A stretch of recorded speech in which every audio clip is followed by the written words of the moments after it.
ሰላም ጤና ይስጥልን አድማጭ ተመልካቾቻችን እንደምን አላችሁ እንደምን አረፈዳችሁ እንደምን አመሻችሁ በእያላችሁበት የሰዓት አቆጣጠር ዕለታዊ አበይት ጉዳዮች የተሰኘው ፕሮግራማችን አሁን ጀመረ። ከሰገነቱ ከማማው ላይ ምኒልክ ዛሬም ንጉስ ነው። ፕሮግራማችንን ጀመርን።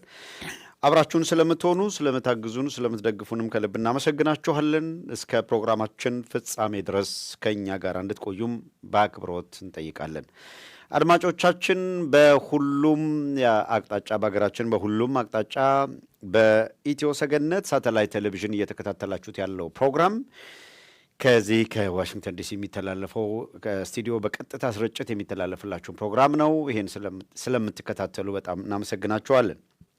በማህበራዊ ሚዲያ በሁሉም ፕላትፎርሞች የተሰራጨ ነው የሚገኘው። ይሄንን ፕሮግራም እየተከታተላችሁ ያላችሁ የገባችሁበትን የረምብል ሊንክ ለሌሎች እንዲደርስ በማድረግ የእናንተ ሚና ወሳኝ ድርሻ አለውና የገባችሁበትን የረምብል ሊንክ በፌስቡክ ገጻችሁ ላይ የቀጥታ ስርጭት መጀመሩን ገልጻችሁ ጽፋችሁ ፖስት ብታደርጉት ወይም ብትለጥፉት ከዚያም በዋትሳፕ በቴሌግራም በመሴንጀር በመሳሰሉት ደግሞ ሊንኩን በመላክ ለወዳጆቻችሁ ለቅርብ ሰዎቻችሁም ጭምር ይህንን ሊንክ በማዳረስ አስተዋጽኦ እንድታደርጉ ነው በአክብሮት የምንጠይቀው። ስትጀምሩ ፕሮግራሙን የመጀመሪያ ስራ የገባችሁበትን ቻናል ላይክ ማድረግ ከዛ ሼር ማድረግ ከዚያም እንዳልኳችሁ የቀጥታ ስርጭት መጀመሩን ገልጻችሁ መለጠፍ ነው።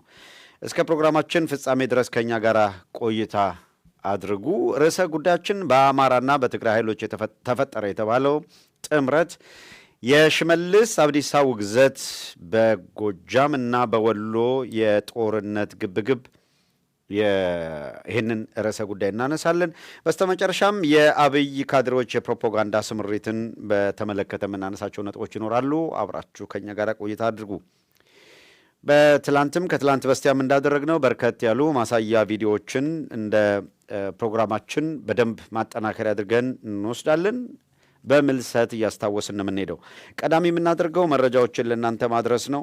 የገባችሁበት ቻናል በድጋሚ ላይክ ያላደረጋችሁ ስትጀምሩ ላይክ አድርጋችሁ ጀምሩ። ሼር አድርጋችሁ በፌስቡክ በመሴንጀር ወዘተረፈ ያላካችሁ ደግሞ በመላክ ጀምሩ። ፕሮግራማችንን እስከ ፕሮግራሙ ፍጻሜ ድረስ ከኛ ጋር ቆይታ አድርጉ። ይሄን ተሳትፎ እያደረጋችሁ ቆዩ። ቀዳሚ የምናደርገው ከዕለቱ አበይት ጉዳዮች መካከል ዋና ዋና ዜናዎችን ይሆናል። በዚህም በቀዳሚነት የፌዴራሉ ከፍተኛ ፍርድ ቤት ተብሎ የሚጠራው የነ አብይ አህመድ መጫወቻ ወይም በ4 ኪሎ ካሉ የኦህዴድ ምሽጎች መካከል የ4 ኪሎ ያለው ምንድነው ታጣቂ ቡድን ማለት ይቻላል። የመንግስት የላትም ኢትዮጵያ።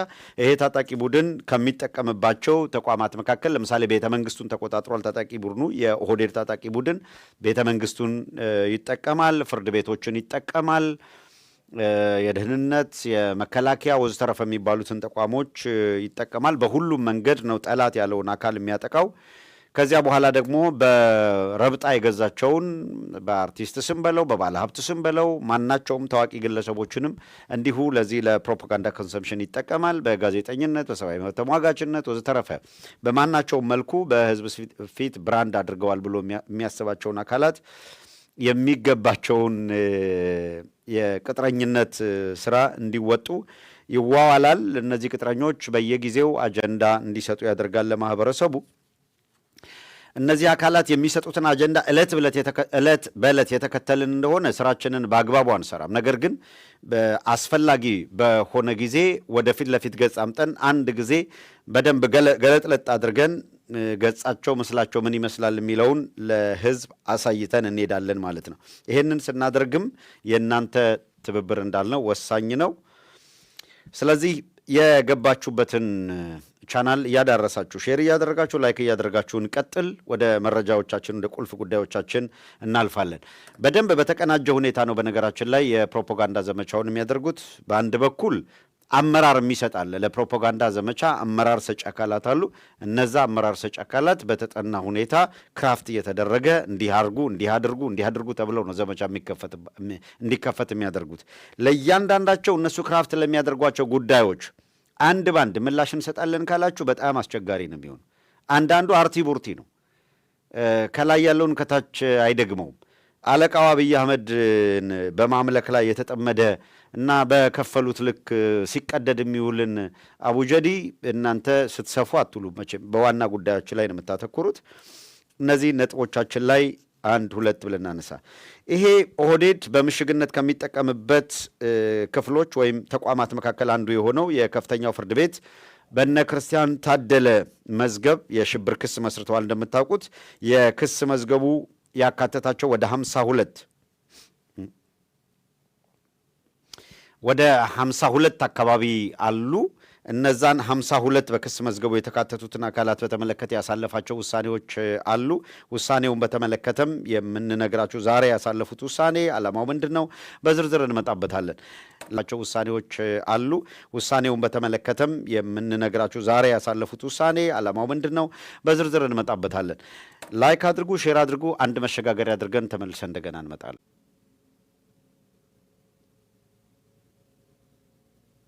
ትግራይ ላይ አማራ ላይ የተደረገ በዚህ 7 ዓመት ውስጥ የት ቦታ ተደርጓል? አሁን ሲሳይ አገናና ብርሃኑ ጁላ ሊያስተባብሉት የሞከሩት ያንን ነው። ወጣቶችን ሰብስበው ይሄ ማህበረ ዴጎ የሚባል ቦታ ላይ ሶፊያን በሰጠው ትዕዛዝ አምጥተው እየረሸኑ 43 ወጣቶችን ብቻ እዚች ገደል ጋር ጨምረዋል።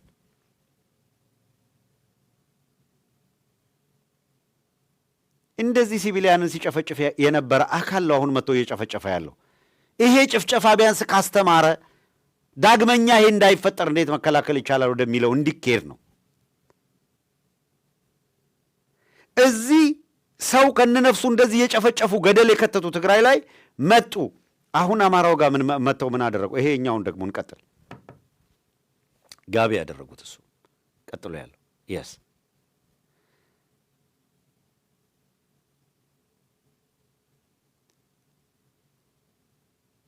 ምንድነው ያደረጉት ቀጥሎ የሚለውን ተመልከቱ። አማራው ጋር መጡ። አማራ ጋስ ችግር ሲያስተምረን እዩ፣ አዳምጡ። አራበይ አረ ተፈጣሪ ተዋብጅን ቶሎ አንሳልን። አብጅ እያለ ምን ሰው ይኖራል? ትግሬም ራብ ሞተ፣ እኛም ወንድሞቻችን አጣን። አረ ኑሮ አስመኝ፣ አረ ኑሮ አስመኝ። አበይ የተየው ቅዱስ ጊዮርጊስ ያንተን እንትንህን አሰማኝ። እንዲያው ለምን አንድ በር ያሰጥ አንድ በር ያሰጥ ምን አንድ ቦታ ይሽጣ አንድ በር ገዝተህ መሰጥ እንዲያው አንተ ሞት ከተባለ በለጠ ሐቀኛው አሳደሩ ገበሬ እንዲያለፋ ይሄን ያትየለሽ ኧረ አንድ ሁለት ወንድ ማጣው እግዚአብሔር ታዋጅን መታደልን ይሆናለው።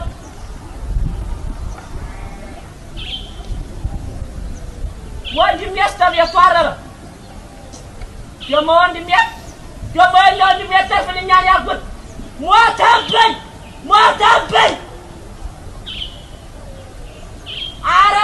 እዛ ትግራይ ላይ ያደረጉት እዚህ አማራ ላይ ያደረጉት አረ ትግሬ ስመሮት ነው ይላል። አረ ትግሬ ስራ ሞቶ ነው ይላል። አብይ እያለ ምን ሰላም አለ ይላል። ፖለቲከኛ ቀጥረህ ተግባባ ባትለው እንኳን አርሶ አደር ከችግሩ ተምሮ ነው። በትግራይና በአማራ ሕዝብ መካከል ቀድሞ የነበረ ነገር ይኸውልህ፣ እነ ሞንጆሪኖ የሚሰሩትንም ሌላ የሚሰራውንም ፖለቲካ ትተኸው የሆነ ነገር ትተኸው እንኳን እንደ ሕዝብ እንኳን ሕዝቡ ጋር ያለውን ብታይ የደረሰበት መከራ ያሳለፈው መከራ ኦህዴድ በሚባል ስብስብ አብይ በሚመራው ጨካኝ ስብስብ እየደረሰበት ያለው ስቃይና መከራ ከዚህ በላይ ሌላ ምን ሊያስተምረው ይችላል? ይሄ ካላስተማረው ምን ሊያስተምረው ይችላል? ስለዚህ ይህንን ወጣት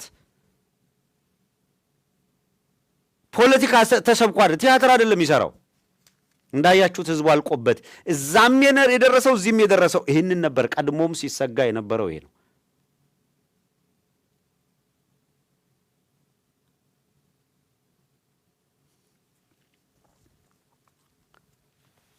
አገዛዙ እየተራወጠ ያለው ግን በምንድን ነው? አገዛዙ እየሄደ ያለው ግን በምንድን ነው? በዚህ መካከል በህዝቡ መካከል ልዩነት ዘርቶ መከፋፈል ፈጥሮ ጨዋታ መጫወት ነው የፈለገው። ይሄንን እያከሸፉ ከመሄድ በላይ ትግል የለም። ይሄንን ከማክሸፍ በላይ ይሄን ፕሮፓጋንዳቸው ይሄንን ጨዋታቸውን ከማክሸፍ በላይ ምን ሊኖር ይችላል እዚህ ምድር ላይ አሁን ባለው ሁኔታ?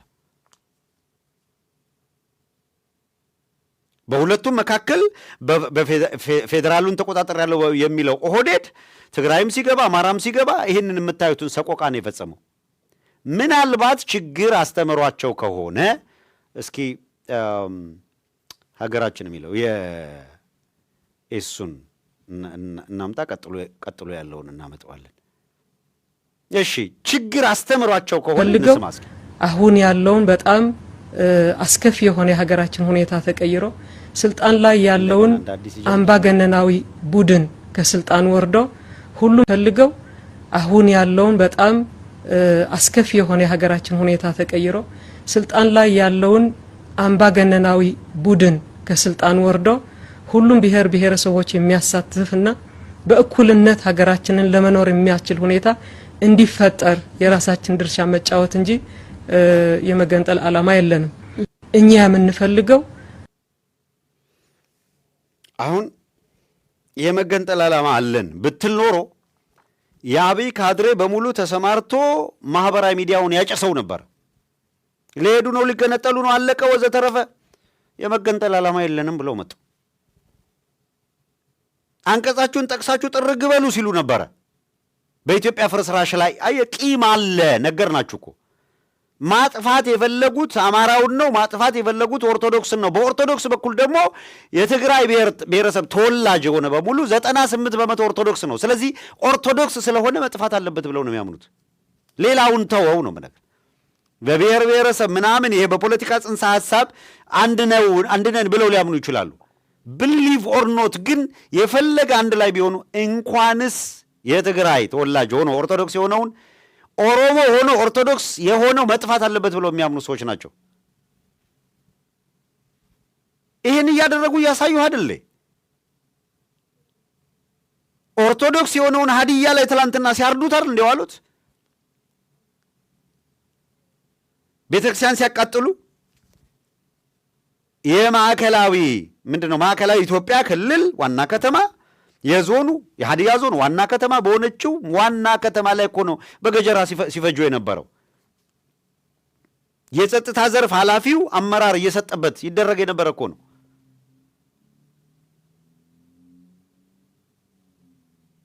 አርሲ ብቻ አይግረምህ፣ በየቦታው እናርዳቸዋለን፣ እዚህ ቦታ ብቻ አይግረማችሁ እያሉን እኮ ነው።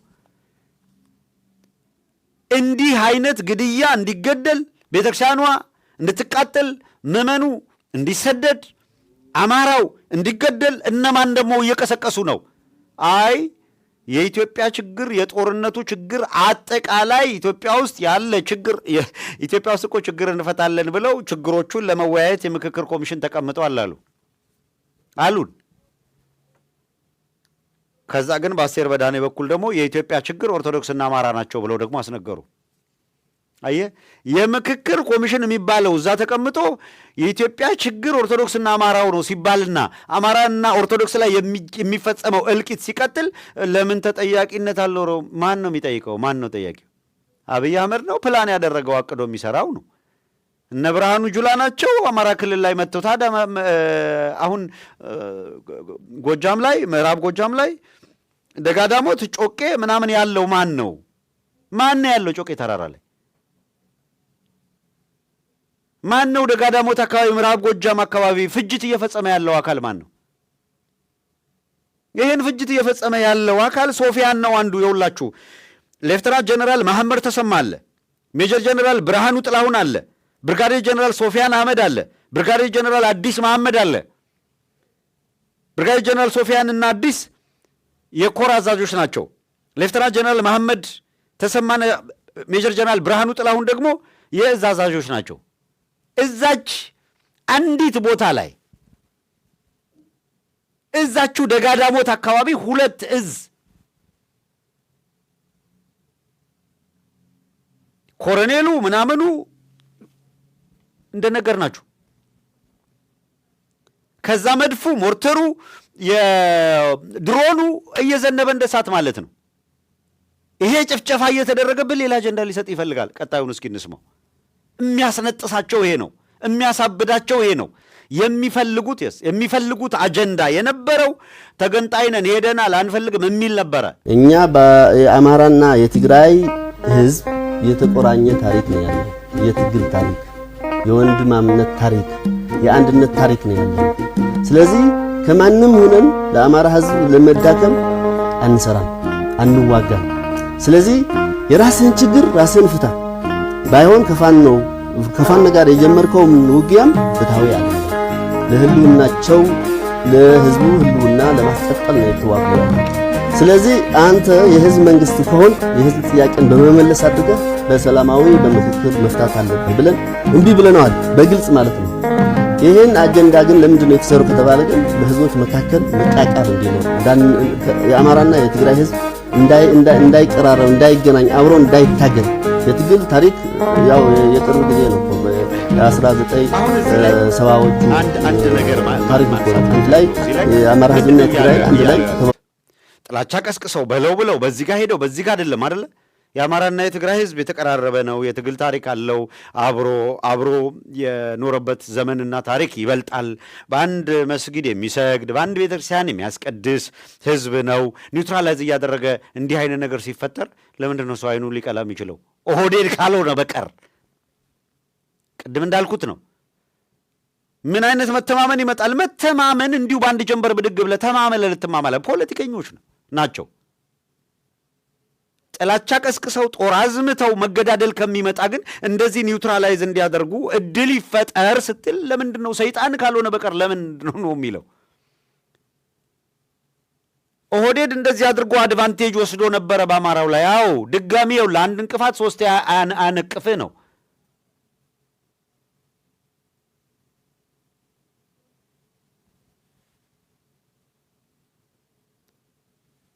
ድጋሚ ከመታ ራስህ ድንጋይ ትሆናለህ ነው። ህልም ፈርተህ ሳትተኛ አታድርም። እንዲህ ሊፈጠር ስለሚችል እህሳ እንደዚህ ሊያደርጉን ስለሚችሉ እንዲህ ሊሆን ስለሚችል እንዲህ ሊያደርጉ ስለሚችሉ ማኒፑሌት ሊያታልሉ ስለሚችሉ ማንንም አንስማ፣ ማንንም ከማንም ጋር ተነጥለ ደግሞ እንዴት ትኖራለህ? በአፍሪካ ቀንድ ላይ የኃይል አሰላለፍ መጥቷል። ተወደደም ተጠላም ሁለት ቦልድ የኃይል አሰላለፍ መጥቷል። ኦህዴድ ከትግራይ የራሱን ኃይል ገንጥሎ ይዟል። ከአማራ ብአዴንና ከዳተኛ ፋኖ የሚባሉትን ይዞ ወስዷል። እየፈጀህ ነው። ፕላን አድርጎ እንድትጋደል እያደረገ ነው ያለው። በትግራይም የደረሰውን እልቂት በአማራም የደረሰውን እልቂት አነሳን። እየሆነ ያለው ምንድን ነው? ተሳትፎ እያደረጋችሁ ላላችሁ በጣም እናመሰግናለን። እግዚአብሔር ይስጥልን። አሁንም ላይክ አድርጉ፣ ሼር አድርጉ፣ ለሌሎች እንዲደርስ በፍጥነት በቻላችሁ መጠን እየላካችሁ ተሳተፉ። በምትችሉት መጠን ባላችሁበት እንዳትቆሙ የምትችሉትን አድርጉ። ገፋ አድርገን አጀንዳዎቻችንን ቦታ ለማስያዝና ለማጠቃለል እንዲረዳን ኮር ፖይንቶች ላይ ወዳልናቸው አተኩረን የተወሰኑ ነጥቦች እናነሳ። በአንድም በሌላ መልኩ ጥምረት የምንላቸው መግባባት የምንላቸው እንደዚህ አይነት መናበቦችና ተግባቦቶች ተፈጥረዋል መባሉን ነው። እንዲህ ያለ መናበብ፣ እንዲህ ያለ መግባባት፣ ተግባቦት ተፈጠረ ሲባል ፔንፉል የሚሆኑት ኦህዴዶች ናቸው። ጌታቸው ረዳን እናምጣውና ጌታቸው ረዳ ትላንትና የተናገረው ዛሬ ራሱን ምላስ ቢበላም ምንድን ነበረ? ለትምህርት የሚጠቅመውን ለማስረዳት የሚጠቅመውን የተወሰኑ ፖይንቶች አንስተን እንይ እስኪ። ምንድን ነበር ያለው? በትክክለኛ የአማራ ብልጽግና ፓርቲ የሚባለው የአማራን ህዝብ ፍላጎት ሳይሆን የአብይን ፍላጎት ለማሳካት ባህር ዳር የተቀመጠ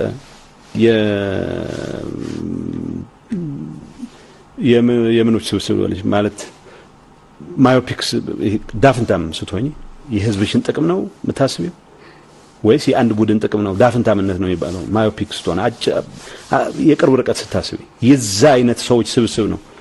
እና የአብይ ቀንደኛ ተላላኪዎች ከሚባሉት ውስጥ ባህር ዳር ከተማ አድሮ አያውቅም እየተባለ የሚታማ ማለት ትናንት ማታ ሳይ ነበር ሲያብራራ ተመስገን ጥሩነህ። የአብይ ቀንደኛ ተላላኪ ነው። የአብይ ተላላኪ ነው ብቻ ሳይሆን የአማራ ልዩ ኃይል አይጠብቀውም፣ የአማራ ሚሊሻ አይጠብቀውም። ባህር ዳር አያድርም የሚለው ያው በየቀኑ ስለማለከታተል ጉዳዩን ከሐሜት በዘለለ ብዙ ልል አልችልም። ማዮፒክስ ዳፍንታም ይላቸዋል እነዚህ ሰዎች። ቀጥሎ ያለውን ደግሞ እንስማ። ማዮፒክስ ይላቸው የነበረው ጌታቸው ረዳ እሱም የሚያሳክመው ጠፋ፣ ማዮፒክስ ሆነ፣ ሄዶ ዳፍንታም ሆነ አብሯቸው። ከነሱ የባሰ ዳፍንታም እንደውም ተወዳዳሪ። እነዚህን ሰዎች ነው ዳፍንታም ይላቸው። የባዴን ትውልድን የምንገነባው ትምህርት ቤት ውሎ እንዲመጣ የምናደርገው ህፃናትን ትምህርት ቤት ውሎ እንዲመጡ የምናደርጋቸው ሰላም ሲኖር ነው። ትምህርት ቤት ሄደው በሰላም አይመጡልኝም የሚል ሰቀቀን ያለበት ህዝብ ምን ያህል በሳይኮሎጂ እንደሚጎዳ መገመት እንችላለን። ይህ አስተምሮታል፣ ሁኔታ አስተማረው፣ መከራ አስተማረው፣ ችግር አስተማረው እና መፍትሄው ምንድነው? መፍትሄው መንግስት እንዲጠነክር ማድረግ ነው። ህጋዊ መንግስት እንዲኖር ማድረግ ነው። በጠመንጃ ወደ ኃላፊነት እመጣለሁ ብሎ የሚበጠብጠውን ኃይል መኮርኮም መቻል ነው። ይህን ተገነዘበ፣ ሰላማዊ ሰልፍ አደረገ። ይህን ተገነዘበ፣ ምርጫ ላይ እየተወጋ እየተገደለ መረጠ። ምርጫ ላይ እየተወጋ ይህን ስለተረዳ በአጠቃላይ በዚህ ሁኔታ በእነዚህ ሁኔታዎች ላይ ህብረተሰቡ ድጋፉን እየጨመረ መጣ። ስልጠና ስናደርግ እየደገፈን ያለው ገንዘብ እያዋጣ ያለው መንግስት መጠናከር አለበት ብሎ ስለሚያስብ ነው። ልጆቹን እየመረቀ በሰራዊት ተዋጋ ሂድና ተዋጋ እያለ እየሰጠን ያለው የሀገር የህግ የበላይነት መከበር አለበት። ይበቃል። ልጆች አሁን አሳይተናል። የጦርነቱ መነሻ ምን እንደሆነ እየመረጠ ለውጊያ እየሰጠናል። የአማራ ህዝብ ከባዴን ጋር ሆኖ ተዋጉ ብሎ ልጆቹን ሰጠ ይላል። እንደዚህ አይነት የእውነት ዳፍንታም እየመረጠ ሰጠ ልጆቹ። ያሁኑን ቪዲዮ ነው የምፈልገው። ቀጥሎ ነው ያኛው ቀጥሎ ያለው yes እየመረጠ ሰጠ ልጆቹን ወይስ አርሶ አደር በያለበት በድሮን እየተጨፈጨፈ ሞት ሰገነ ነው? ሞት ሰለቸው። ቀደም ሰምታችኋል። አሁን ደግሞ ይሄኛውን ስሙት።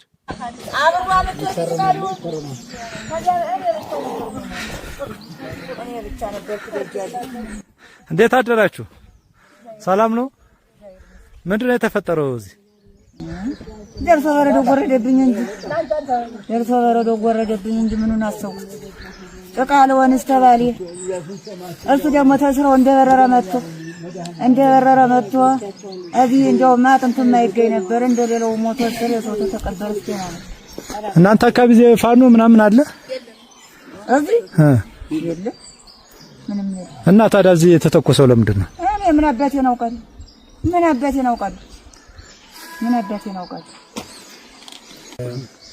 እኛ በሚገኘው ከምስራቅ ጎጃም ደባይ ጠላት ወረዳ ልዩ ስሙ ሽሜ ቀበሌ ጉሊት ጎጥ ከተባለው ላይ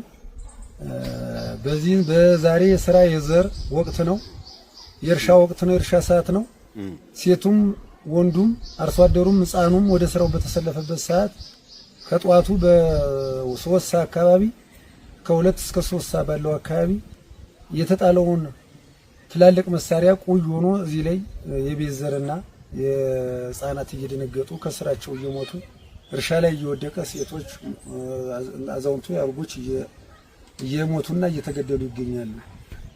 በዚህ አካባቢ ውጊያ የሚባል የለም። ዛሬ በስራ ነው እንጂ ዛሬ ወቅቱ የዘር መቀበሪያ ሰዓት ነው እንጂ ዛሬ ውጊያ እዚህ በእኛ አካባቢ አሁን የምንም የፋኖም የሌላም ጥላት እዚህ የለብንም። ሁሉም ሰላማዊ አርሶ አደር ንጹህ አርሶ አደር ነው ያለ፣ ለስራው ላይ ነው ያለ እንጂ ሌላ ውጊያ የሚባል እዚህ የምንሰማው ነገር የለም። ብቻ ይሄ መሳሪያ ነው መጥቶ እንዲህ ሲደበድብ እንሰማዋለን እንጂ ሌላ ነገር የለም።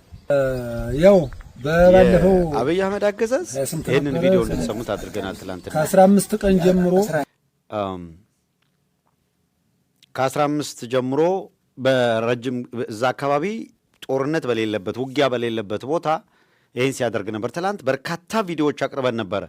የአርሶ አደሩን ሰብል አውጥተው እንደፈለጉ ሲያደርጉ፣ ሲያሰቃዩት፣ ንብረቱን እየዘረጋገፉ የትም ሲበትኑት፣ ሲያወድሙ እያንዳንዱን ነገር ያደረሱትን ውድመት አሳይተናል። እስኪ እሱ አለፍ ብለን ልናየው እንችላለን። እሱኛው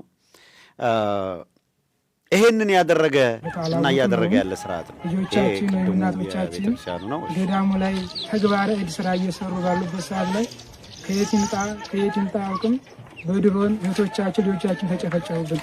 እዚህ ገዳሙ አካባቢ ላይ ምንም የሌለበት የሰላማዊ ቦታ ማንኛውም ሰው ሲገባ ለጸሎት እንጂ ለሌላ ኃይል እንደማይገባ ሁሉም ለቤተ ክርስቲያን ግልጽ ነው ለሚመኑም እና እኛ በማናውቅበት ቦታ በምንም በሌሉበት ቦታ ልጆቻችንና ህፃናቱን መነኮሳቱን ማለት ነው ሁሎችንም ጨፈጨፈብን።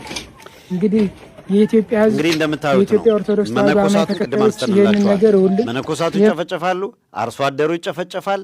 ከዛ የአብይ አህመድ አገዛዝ ያሰማራቸው አካላት ወጥተው ያሰማራቸው አካላት ወጥተው ደግሞ ሌላ ስብከትና ሌላ ነገር ውስጥ ይገባሉ። የጀነራሉ ምንድነው የመጨረሻው ነው ቀጥሎ ያለው እሱን እስኪ ይሄንን ደግሞ ስሙት ምን እንደሚል። ይሄ የአብይ አህመድ ጀነራል ነው ከተላኩት መካከል አሁን ጎጃም በሸኔም በጽንፈኛ ኃይልም በአሁኑ ሰዓት በገዛ ህዝባቸው ላይ ግፍ እየፈጸሙ ናቸው። በተለይ ደግሞ ምስራቅ ጎጃም አካባቢ ያለው የጽንፈኛ ኃይል ሸኔም በተመሳሳይ በተለይ ሁለቱ አሁን ተቀናጅተው የሚሰሩት ወንጀል ከባድ ነው ለሀገራችንም ለህዝባችንም። ከሁሉም በላይ ደግሞ የሚያስጠላው ከዚህ ከውጭ ኃይሎች ጋር ተቀናጅተው ሰማችሁት አይደለ? ሸኔ አንዴ እንደግመዋለን ይሄንን ሸኔና ፋኖ ይላል። ሸኔም የሚባለው ፋኖም የሚባለው ተቀናጅተው ነው የሚለው እንስማው። በሸኔም በጽንፈኛ ኃይልም በአሁኑ ሰዓት በገዛ ህዝባቸው ላይ ግፍ እየፈጸሙ ናቸው። በተለይ ደግሞ ምስራቅ ጎጃም አካባቢ ያለው የጽንፈኛ ኃይል ሸኔም በተመሳሳይ በተለይ ሁለቱ አሁን ተቀናጅተው የሚሰሩት ወንጀል ከባድ ነው ለሀገራችንም ለህዝባችንም። ከሁሉም በላይ ደግሞ የሚያስጠላው ከዚህ ከውጭ ኃይሎች ጋር ተቀናጅተው ከሁሉም በላይ የሚያስጠላው ይላል ከውጭ ኃይሎች ጋር ተቀናጅተው ይሄን አድርገውናል፣ ይሄን ሰርተውናል፣ እንደዚህ አድርገዋል እያለ ነው ያለው። የጨነቃቸው ቅድም ከውጭ ኃይል ጋር መቀናጀት ወዘተረፈ የመሳሰሉትን በስፋት አንስተናል። ርዕሰ ጉዳዩ ላይ የተወሰነ ነገር እንበልና ፕሮግራማችንን ሰብሰብ እናድርገው። በአማራና በትግራይ ኃይሎች መካከል እየተፈጠረ ያለ መነጋገር ተግባቦት አለ ሲባል ለምን ጨነቃቸው የሚለውን አነሳን። አንዳንዱ ሆን ብሎ ራሱን ያደናቆረ አካል ካልሆነ በቀር ደጋግመን በግልጥ ነው ያስቀመጥ ነው። ባለፈው በቀዳሚ ጦርነት በትግራይ የደረሰው ግፍ እንዳለ ሆኖ የትግራይ ኃይሎች ወይም ቲፒኤልኤፍ ይመራው ቲዲኤፍ ይባል የነበረው ጦር ወደ አማራ ክልል ሲገባ ኦህዴድ የወንጀል አቻ ለመፍጠር አመቻችቶለታል። ግልጽ ነው። ከዚያ የገባው የቲዲኤፍ ብሎ ራሱን የሚጠራው ኃይል ገብቶ የፈጸመው ወንጀል አለ። ግልጽ ነው። ይሄ ዝም ብለን እያመጣን ምንድን ነው በየፕሮግራሙ በግድ የሆነ ነገር ይባል የሚል የኦህዴድ አሽከር ካልሆነ በቀር ግራ ኮንፊውዥን እንዳይፈጠር በጣም ላሰልቺ ጊዜ ደጋግመን ብለነዋል። የደረሰ ጉዳት አለ። በኤርትራና በትግራይ መካከል እኮ የኤርትራ ጦር ገብቷል ነው አይደለም እንዴ? አሁን በኤርትራና በትግራይ መካከል አንዋጋም። ያለፈው ጉዳትስ? አንዱ ምን አለ እንዴ በኤርትራ ደርሷል የሚባለው ባለፈው ጦርነት በትግራይ የደረሰው ለውድድር የሚቀርብ ነው ወይ? ለአቻነት የሚቀርብ ነው ወይ? ማን ነው ለውድድር ያቀረበው? ለምን ይቃዣል? ራሱ አወዳድሮ በራሱ ቅዠት ይሞታል። የሚቀብር ፈልገሙት መንገድ ላይ ሽታም ያስቸግራል ዝም ብለህ ስትሞት።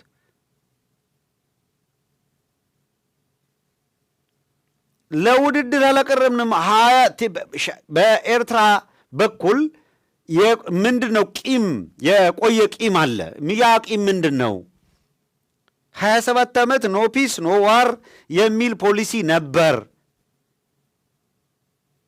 ከዛ ኢህአዴግ በተከተለው ፖሊሲ ኤርትራ ከዓለም ተገልላ አቧራ እንድትሆን ሆናለች። ከኢትዮጵያ ጋር የነበራት ሰላም በሰላሙ ጊዜ የነበራትን ተጠቃሚነት አታለች። በዚህ ምክንያት በኢህአዴግ ውስጥ በተለይ አብረን ታግለናል የሚሏቸው ህወሓትና ሻዕቢያ አብረው ታግለው በደም ተማምለናል ሲሉ አልነበር እንዴ? ጸብ ተፈጠረበት ዝም ብሎ በተራ ጸብ መቆቂም ይያዛል። እንኳንስ እንደዚህ ባለ ሲሪየስ የፖለቲካ ሜጀር። ከዛ የኢትዮ ኤርትራ ጦርነት ደግሞ ተፈጠረ። ማንም ስበቡ ይሁን ማንም ጦርነት ተካሄደ። እነዚህን ያጠረቃቀሙትን ይዘው ተውትና እንኳን ኤርትራ ጥቅም ያጣችሁ ተውትን። እንዴት ሰው ይሄን ማሰብ ይሳነዋል? ተባረው የሄዱት ኤርትራውያን የዓይናችሁ ቀለም ካላማረን ትሄዳላችሁ ተብሎ ሄደዋል። ከዛ እነሱም እዛ ያለውን አሳድደዋል። አሁን ቁርሾ አለ። ያቺ ቁርሾ ውላ አድራ ደግሞ የባድመ ጦርነት ወለደች። ውሎ አድሮ ኦህዴድ መጣ። ከኤርትራ ጋር ቢያንስ ያለ ከኦህዴድ ጋር እነ አባዱላ ገመዳ፣ እነ ባጫ ደበሌ፣ እነ ብርሃኑ ጁላ ማረግ ሰጥቶ ቲፒኤልኤፍ ያሳደጋቸው እኮ በየትኛው ቂም ነው ኤርትራንም ጠርተው የራሳቸውንም ሰራዊት አሰልፈው ያወደሙት? ለኤርትራ ቢያንስ ትንሽም ብትሆን ኮዝ አላት። እንደው በቂም ምናምን የምትለው በኦህዴድ ከየት ያመጣው ቂም? ምን ተደርጎ ምን ሆኖ ምን ደርሶበት? የኦህዴድ ጀነራሎች እነ ብርሃኑ ጁላ ከምርኮኝነት አውጥተው ከታሰሩበት ለሹመት ያበቋቸው አካላት ናቸው። ሄደው በዘራቸው አይድረስ ምናምን እያሉ ውጊያ ያደረጉት ከማራገቢያ መሸጥ አውጥተው ጠቅላይ ሚኒስትርነት ደረጃ እንዲደርስ ያመቻቹለት አካል ነው። በኋላ በሻሽ አድርገናቸዋል፣ እነዚህ እንዳይነሱ አድርገን መተናቸዋል ያለው ይሄን ነው እኮ እያልን ያለ ነው። ይሄን ለመረዳት ሳይንስ ከሆነብህ ተከናንበተኛ ትምህርት ቤት ቢሰራባት አይገባም ማለት ነው። የሆነ ሁኖ እሺ፣ ያን ጊዜ መጋደል ተፈጠረ፣ የሆነ ነገር ተፈጠረ። አሁንስ መልሰን ቂም ለመወጣጣት እንጋደል ካልን ኦህዴድ ፕላኑ እሱ ስለሆነ መጀመሪያም ጠርቶ ያመጣቸው ትግራይ እጣ ፈንታዋ ከኤርትራም ከአማራም ስትዋጋ እንድትኖር ማድረግ ነው፣ ከአፋርም ስትዋጋ እንድትኖር ማድረግ ነው። ቢሳካለት ከሱዳንም ጋር እንደዛ አድርጎ ነበረ። ከኤርትራ ጋር ሰላም ፈጠሩ። ከአማራ ጋር አሁን እንደምታያቸው እነ ሞጆሪኖም ሌሎቹም የሚሻለን ሰላም ነው አሉ። አማራ ጋር ወደ ውጊያ መግባት እንደዚህ መግባት አንፈልግም፣ ለህልውና እየታገለ ነው ምናምን እያሉ መጡ። ከአፋር ጋር እንዋጋም አሉ። አፋሩ ጉጉሙ ጋር አብረን ጥምረት እንፈጥራለን አሉ። ይሄንን ፖለቲካዊ ስልት ነው መጠቀም ያለባቸው ወይስ ከአፋርም ከአማራም ከትግራይም ማነው ከኤርትራም መጣላትና አብይ አህመድን ተማምነውና ሉላ ሰለሞን እንደሚመክሯቸው ከሌላው ጋር በዙሪያቸው ካለው ጋር መጣላት ነው? የትኛው ነው ዘላቂ ጥቅማቸውን ሊያስከብር የሚችለው? ከአብይ አህመድ ጋር በመስማማትስ ዘላቂ ጥቅም ያስከበረ አካል አለ ወይ? እስካሁን አማራው ነው አማራው ተራራው ተዋጊው ምናምን ብሎ አሁን ይሄው 3 ዓመት ነው እየገደለ ያስጨፈጨፈው ነው ያለው። ትግራይ እንኳን ወደ ስልጣን መጣህ ብለው የቲፒኤልኤፍን መባረር እኮ ከ4 ኪሎ ትክክል ነው ብለው እኮ ጓይ ላይ እየጨፈሩ እኮ ተቀበሉት። ትግራይ ላይ ዞር ብሎ መጥቶ ደጀን የማይሆን ህዝብ ነው አለ። እንደዛ ከጨፈጨፈው በኋላ ከዚህ በኋላ ትግራይ የስበት ማዕከል አይሆንም፣ በኢኮኖሚም በምንም ቢሆን የስበት ማዕከል መሆን አይችልም፣ ከበሻሻ ከተወለድኩባት ቀበሌ አትሻልም ብሏቸው ሄደ። ሱዳንን ኑ ብሎ አልቡርሃንን ጠርቶ ፈረስ ሸልሞ ምናምን ካደረገ በኋላ ከዳው። ቴልሚ አብይ አልከዳው፣ ለማ መገርሳን ከዳው። ከአብይ ጋር ሆኖ ያልተከዳ ማን ነው? ሳረን ከዳው፣ አስገደለው። አምባቸውን አስገደለ፣ አሳምነውን አስገደለ፣ ሙሴ ያለውን። በአብይ ያልተከዳ አካል ማን ነው ንገረኝ። እስካሁን ድረስ አብይ የሚሰጠውን ደሞዝ ያላቋረጠበት እሱም የአብይ አለቅላቂ ሆኖ የቀጠለው ብቻ ነው ከአብይ አህመድ ጋር ያለው። ዘሞመንት አብይ አህመድን ወደ መተቸት ስትሸጋገር መቀመቅ ትወርዳለህ በዳፉ ላይ ካለ። ከሌለ ደግሞ ጀሪውን አሰማርቶ ዘመቻ አስከፍቶ ከቻለ ካራክተር አሳሲኔሽን እየሰራ ከፖለቲካም ከምናምን ቢችል ከምድረ ገጽ ሊያጠፋ ነው የሚሰራው። ሰው ከአብይ ጋር የሚፈጠር ምንም አይነት ወዳጅነት ምን ሊያተርፍ ነው? እነ ጌታቸው ረዳ እዛው ተቀምጠው በግዕዝ ሚዲያ ምናምን በእናብርሃ በላይ ሚዲያ እዛው ዘመቻ ሲያስከፍትባቸው የነገ ጣፈንታቸው ምን እንደሆነ እየነገራቸው አይደለም። አብይ ላካሄዱ ካልተስማማው ታከለው ማንም ቢሆን ጆሮዋን ጠምዝዞ ነው ያጫጫት። ወደ ቢዝነሷ ሄዳ መልታይ ሚሊዮነር ሆናለች። በእርግጥ ታከለ ጎበዝ መደማመጥ ነው የሚሻለው። በዚህ ወቅት መደማመጥ፣ በዚህ ወቅት መስከን፣ በዚህ ወቅት ማሰብ። ባለፈው ለተፈጸመ በደል የትግራይና የአማራ ኃይል ህዝብ ኤሊቱ ከዚህ ቀደም ለተፈጠረው በደል ፍትህ ዲዘርቭ እናረጋለን በሚል የሽግግር ጊዜ ፍትህ እንዲኖር መስማማት ከተደረገ በደሉን እንርሳው አይደለም። አሁን በመካከል ባሉ ደግሞ የፍላጎት ቅራኔዎች ሁለቱም እዚህም ያለው ህዝብ ተጠቃሚ ሊያደርግ በሚችል መልኩ ብንፈታው ይሻላል ካላልክ ምንድነው ዕጣ ፈንታ? የአማራ ህዝብ ከስንቱ ጋር እንዲዋጋ ነው የፈለከው? በደል በማድረስ ከሆነ ቤኒሻንጉል እኮ 400 ሺህ አፈናቅለውበታል። ስለዚህ ከቤኒሻንጉል ጋር ይዋጋ። ዋት ኢዝ ዘ ኤክሰፕሽን? ከመተከል ላይ በገፍ ተፈናቅሏል። ስለዚህ የአማራ ህዝብ መቼም ቢሆን ቤኒሻንጉል ካለ ኃይል ጋር እያለ መዋጋት ነው ያለበት ወይስ እና አርበኛ ዘመነ እንዳደረጉት ተግባቦት ፈጥረው ተይዘው የነበሩትን አስለቅቀው እነ ሽመልስ አብዲሳ የሚፈነጩበትና ተልኮ የሚያስፈጽሙበት እንዳይሆን ማድረግ ነው ያለባቸው? የቱ ነው የተሻለው? ራያ ጋር ምን አደረጉ? ኦህዴዶች እንደ ወልቃይት ሁሉ ራያን ቀጠናውን ነጻ አድርገው ያዙ።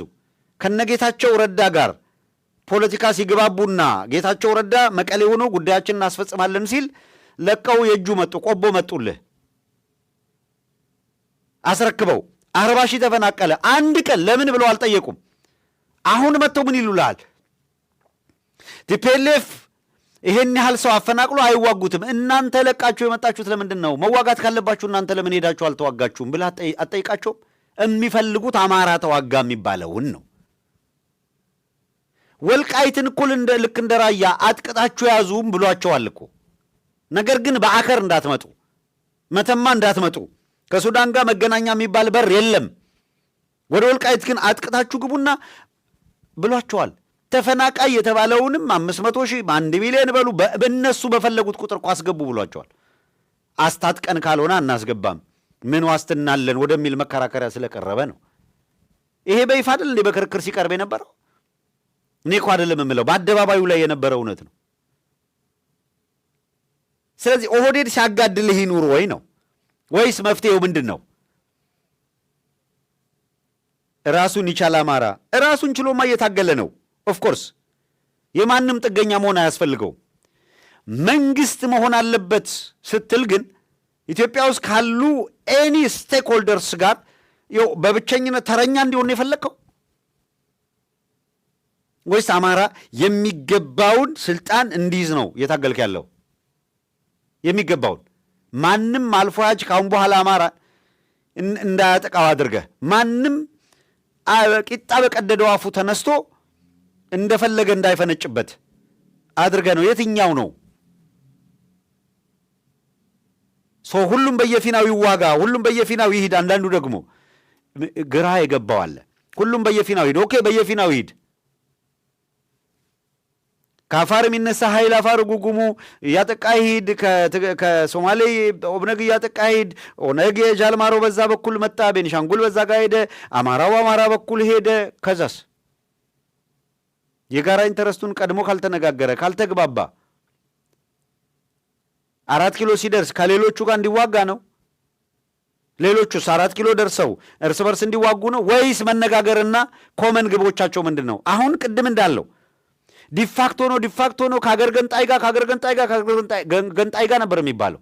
ምን አለን? ካውንስል የሚባል ነገር ሲነጋገሩ ባለን መረጃ መሰረት የመገንጠል ጥያቄ እያንዳንዱ የመገንጠል ጥያቄ አለኝ የሚል እዚህ ካውንስል ውስጥ አይገባም የሚል ስምምነት አላቸው። እዚህ ትብብር ውስጥ አይገባም የሚል ስምምነት አላቸው። በሀገር ግዛት አንድነት ላይ መተማመን አለ ማለት ነው። ቀጥሎስ ቦልድል የሚመጣው በኢትዮጵያ ውስጥ ሁሉን እኩል የሚያደርግ ስርዓት ይምጣ ሲባል ስርዓታዊ ለውጥ ያስፈልጋል። የማንነት የወሰን ጥያቄዎችና ግጭት ያለባቸው በየቦታው ነው። ይሄው ሲዳማ ከትላንት ወዲያ ስንትና ስንት ሺህ ሰው ሌሊቱን ሙሉ ስንት ቤቶች ሲቃጠሉ አይደል እንዲያደሩት? ኦህዴድ ኃይል አሰማርቶ ለሁለተኛ ጊዜ ይፋዊ ጦርነት ከፍቶባቸው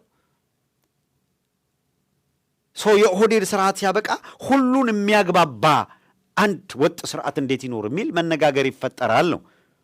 ያ እንዳይፈጠር ግን እነሱ አበክረው ይሰራሉ እንጂ አማራ ኮዞቹን ይጣል ካለ እብደት ነው። አማራ ለህሉና ትግል የተነሳባቸውን መሰረታዊ ነገሮች ይጣል አይደለም፣ ማንም አላለም። እሱን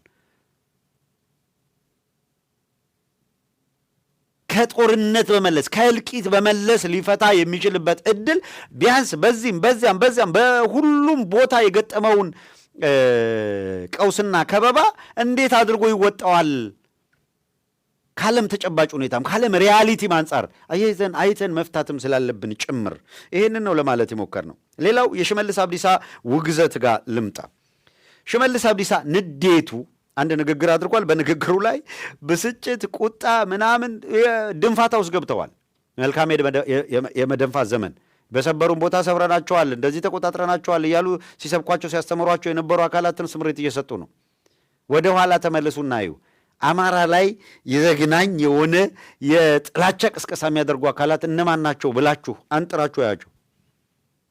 አንዳንዶቹ የማትጠብቋቸው በኢትዮጵያዊነት ስም ተከልለው የኖሩ በምናምን ስም ተከልለው የኖሩ አሁን ግን ግልጥ ብለው ሲታዩ በቃ ያቺ አስቀምጧት የነበረው ጋርደዋት የነበረችውን ጥላቻ ይዘዋት መጡ። አማራውን ግን ለማደንዘዝ ተሰማርተው መጥተው ተሰግስገው የነበሩት እነዚህ ኃይሎች ናቸው። ኦህዴድ ተዋግቶ እንደማያሸንፍ ሲያውቁ የአማራን ተዋጊነት ለመጠቀም አማራ ውስጥ ተሰግስገው ገብተው በኢትዮጵያዊነት ስም የአማራ ልዩ ተቆርቋሪ በመምሰል ሲሰሩ የነበሩ አካላት ዛሬ አስተማማኝ ሁኔታ በሆነ ሁኔታ ጉልበት ይዘናል ብለው ስላሰቡ ስለገመቱና ስላሰቡ ይሄንን አሉ። እየወጡ እንደፈለጉ ይሉ ጀመር። ሰው ሽመልስ አብዲሳ ያወገዘው ምንድነው? በንግግሩ በአማራና በትግራይ ኃይሎች መካከል እየተፈጠረ ያለ ያልተቀደሰ ጋብቻ አለ። እሱ ከሸዋጋ ጋር ሲያደርገው የተቀደሰ ነው። ቀደም ሲል እሱ አሁን ከኤርትራ ተቃዋሚ ኃይሎች ጋር 4 ኪሎ ጋብቻ ሲፈጽሙ የነሱ የተቀደሰ ነው። ከህወሓት ተገንጥሎ መጣሁ ያለው ከነጌታቸው ረዳ ቡድን ከነወዲያን ጥሩ ቡድን ጋር ጋብቻ ሲፈጽሙ የነሱ የተቀደሰ ነው። ባይዘዌ ፖለቲካን እንደ ምር ጋብቻ በቀለበት የተጋቡት ወዴዶች ናቸው። እነሱ ያውቃሉ። አብይ አህመድ ነበረ ኢሳያስ ጣት ላይ ቀለበት ያሰረው። ያልተቀደሰ ጋብቻ ይላል። ለእናንተ የተቀደሰ ያደረገላችሁ ማን ነው? ሱዳንንም ግብፅንም እናንተ ስትወዳጇቸው የተቀደሰ ነው። ሌላው ሲያደርገው ግን እርኩስ ነው። እንዲህ ያለ ጨዋታ ነው እየተጫወቱ ያሉት። በአንድ በኩል የቤት ስራ ሊሰጡት ይፈልጋሉ አማራው እርስ በርስ በመከፋፈል፣ በሌላ በኩል ከየትኛውም አጎራባች ክልልም ሆነ ከጎረቤት ሀገራት ጋር ምንም አይነት ግንኙነት እንዳይኖረው ደግሞ አበክረው ይሰራሉ። ይሄንን የሚለውጥ አካሄድ፣ ይሄንን የሚቀይር አካሄድ መሄድ፣ እነሱ የሚሄዱበትን መንገድ አውቆ ያንን የሚያከሽፍ አካሄድ መሄድ፣ ይሄ ነው ትልቅነት የሚባለው። ዘሴም ሩቲን መሄድ፣ ተመሳሳይ ጥያቄ እየጠየቁ ዲፈረንት ምላሽ መጠበቅ ልክ አይደለም። የሆነ ቦታ ላይ ተርኖቨር ያስፈልገዋል፣ መቀየር ያስፈልገዋል። ሌላው አካል አይደለም ራሱን ይቻል ከማንም ጋር ምናምን የሚልህ እውነት ለመናገር በደንብ ጠበቅ አድርገህ ስትይዘው ከአብይ አህመድ ጋር መዛመድ የፈለገ ነው። ጠበቅ አድርገህ ስትይዘው ከነዚህኞቹ እነዛ ይሻሉናል የሚል ነው።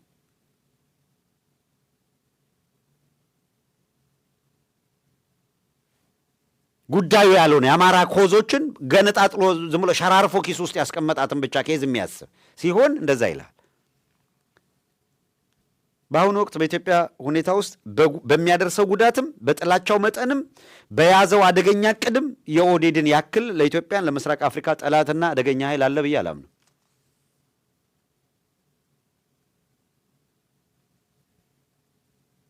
እምነት ነው ይሄ። ሰው የሚሰማውን ነው የሚያደርገው።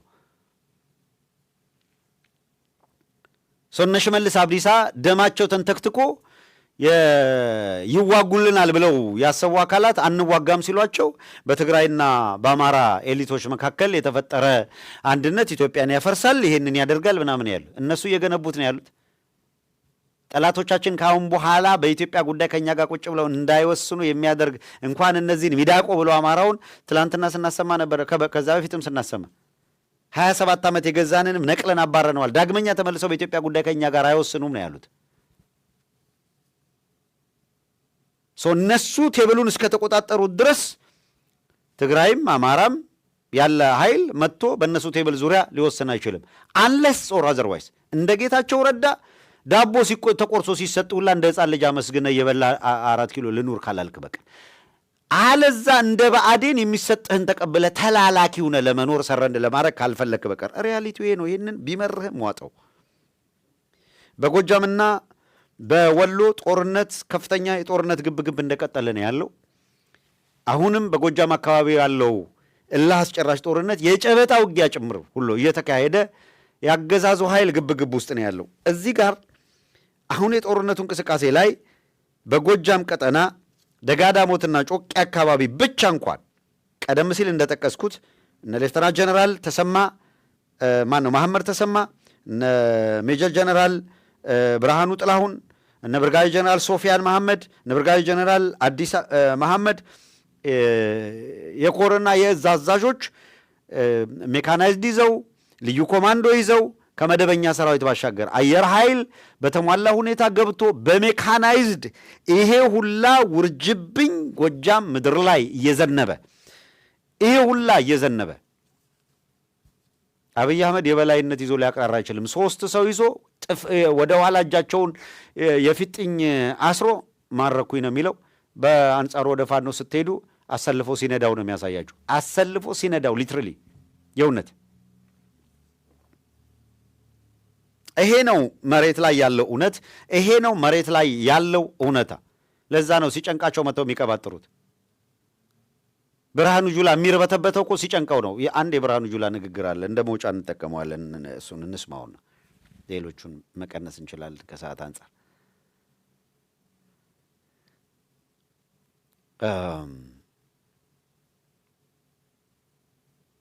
ከአንዱ ቀውስ ወደ አንዱ ቀውስ፣ ከአንዱ ቀውስ ወደ አንዱ ቀውስ። ይሄ እንዳው ፈረንጆች እኮ ታዝበውናል። ይሄ ህዝብ በቃ መንግስት የራሱን መንግስት ከመቃወም ውጪ ሌላ ሙያ የለውም እንደኮ ተብለናል። እንደዛ እኮ ተብለናል። ፈረንጆች እኮ ሲያገኙ እንደዛ ነው የሚሉት።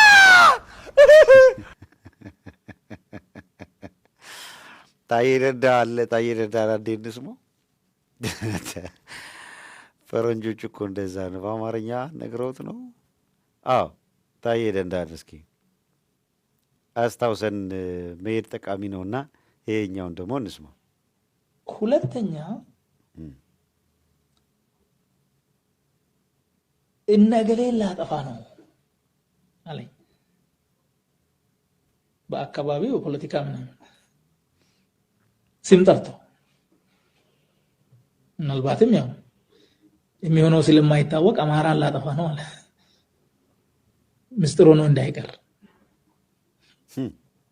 ለምን አፉን አውጥቶ እንደዚህ አማራን ላጠፋ ነው ብሎ እንደዚህ ነገረ? አዎ እያፈረስኩ ነው አለ። እንዴ እኔ እኮ እየጠየቅኩ ያለሁት ኦሮሞ ህዝብ ነፃነት እንዲያገኝ፣ ፍትህ እንዲያገኝ፣ ከችግር እንዲወጣ እንጂ አማራ እንዲጠፋ እኔ ለዛ አልታገልኩም፣ አልፈልግም አልኩት። እንደዚህ አይነት ነገር አይደለም አልኩት። ጥያቄ ደነገጠ። ይሄን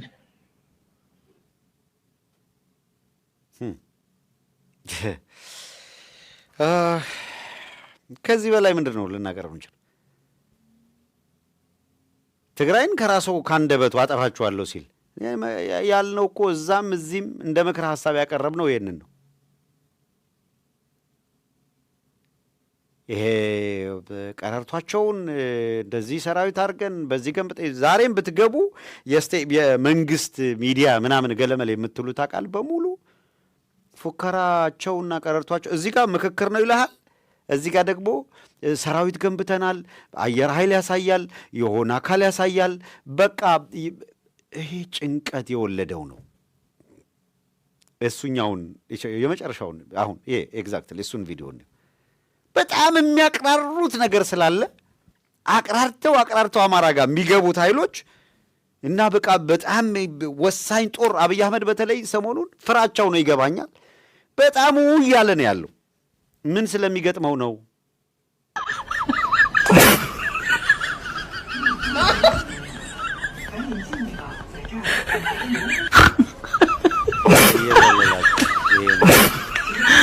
የዘለላችሁ ማለት ይሄ ነው እንግዲህ። ይሄ ነው ሰራዊት፣ የምስራቅ አፍሪካው ሰራዊት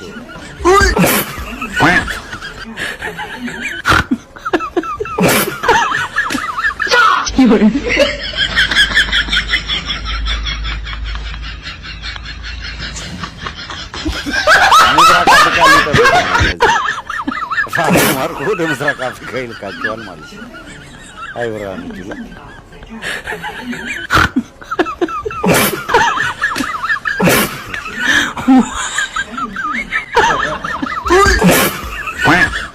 ይህ ሰራዊት ይዞ ለምስራቅ አፍሪካ ለምናምን ሜካናይዜሽን ገለመሌ